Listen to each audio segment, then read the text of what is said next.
high side. Murphy shooting, save a rebound on the view.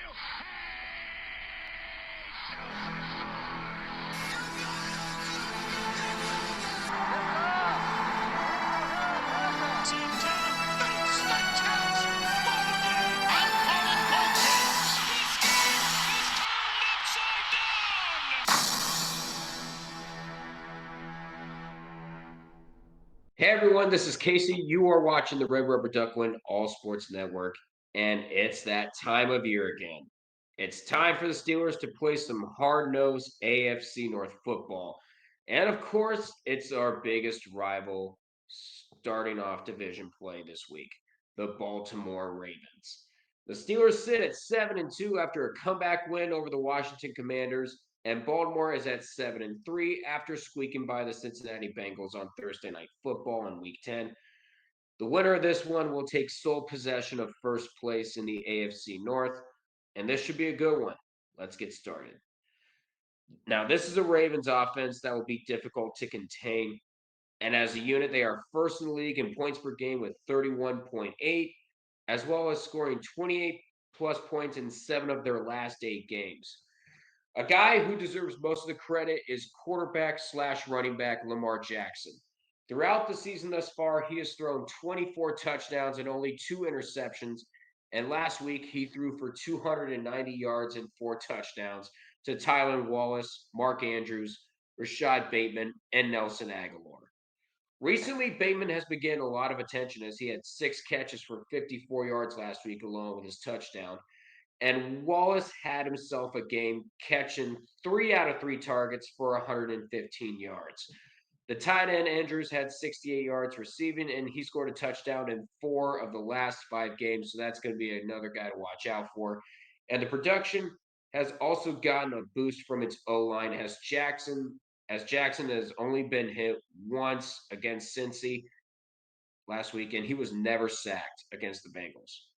The O-line helped Derrick Henry out a lot this season as well. He is first in the league with rushing touchdowns with 12, first in yards per game with 112, and first in yards per carry at 6.1.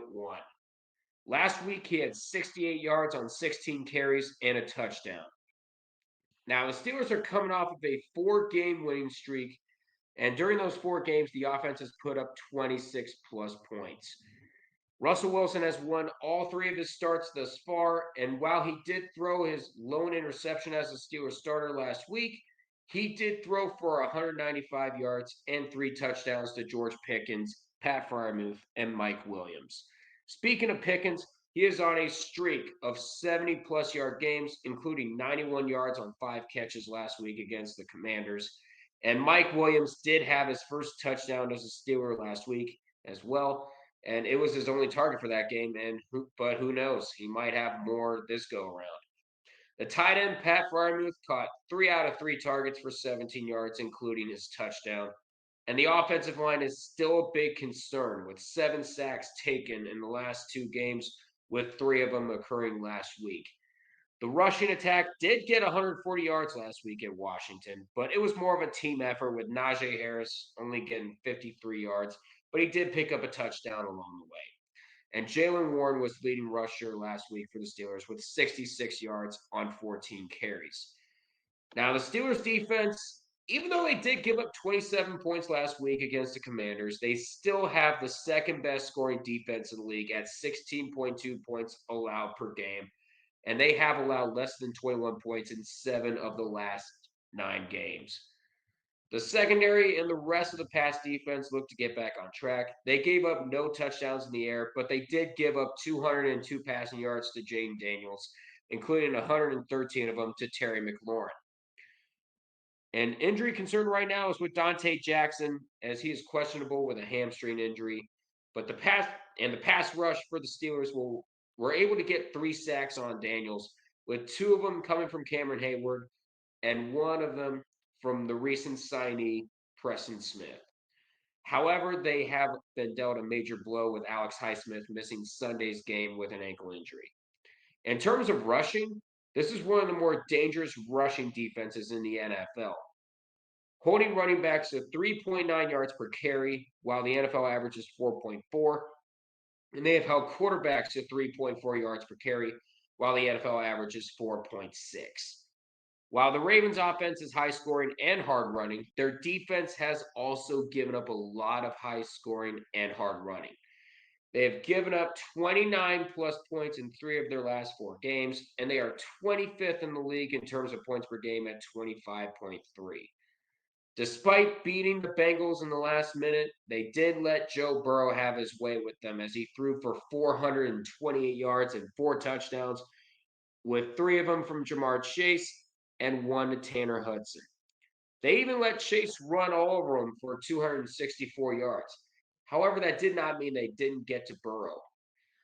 The Ravens pass rush got 13 QB hits on Burrow and sacked Burrow 3 times, with those being a hat trick for Nnamdi Madubuike. Other names like Kyle Van Noy and Odafe Owe helped contribute to the team being tied for 4th in the league in sacks with 31. They were also good at stopping the run last week against Cincy, only giving up 49 yards on 16 carries, and they only gave up 1 touchdown, and they are 1st in the league when it comes to stopping running backs at 3.2 yards per attempt. Steelers and Ravens, Tomlin and Harbaugh. There are so many classics within this rivalry, and this is set up to be another one. 2 high-powered offenses and 2 struggling defenses makes for the perfect recipe for an offensive showdown. Expect some fireworks with both Wilson and Jackson. Both of them have players that used to be on the other side, with the Ravens having former Steelers wide receiver Deontay Johnson, and the Steelers with the former Ravens linebacker Patrick Queen. There are a whole lot of storylines in this one. Looking at it, I'm going to pick the Steelers 35-31. It's going to be a close game. I can see either team winning this one. This will be a tall order for both squads. This should be a lot of fun. Now, last season I did a charity drive where I did 17 different charities in 14 different cities throughout the Steelers season because I wanted to highlight people that are doing great things everywhere. And for the Baltimore Ravens, I chose BARCS, which stands for the Baltimore Animal Rescue and Care Shelter. BARCS is an open admission shelter, meaning they accept and care for all animals in need regardless of health, history of abuse or neglect, age, or temperament. And this includes dogs, cats, and small companion pets, along with farm animals, wildlife, and exotic animals.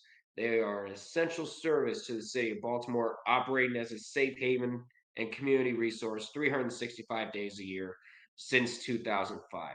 The link to that will be put in the description below. And I also put a link out to the American Red Cross as they continue to deal with the effects of Hurricanes Helene and Milton. And the links will be posted along with a charity for each team going forward. But that's going to do it for me. Please feel free to like, comment, and subscribe to the Red River Duckland All Sports Network. Be sure to tune in on Sunday at 12:45 when the Steelers take on the Ravens. We go live 15 minutes before kickoff for 1 o'clock games. So this should be a lot of fun. Until we meet again, I'll see you guys in the next one. Hopefully StreamYard works. Take care, and as always, let's go.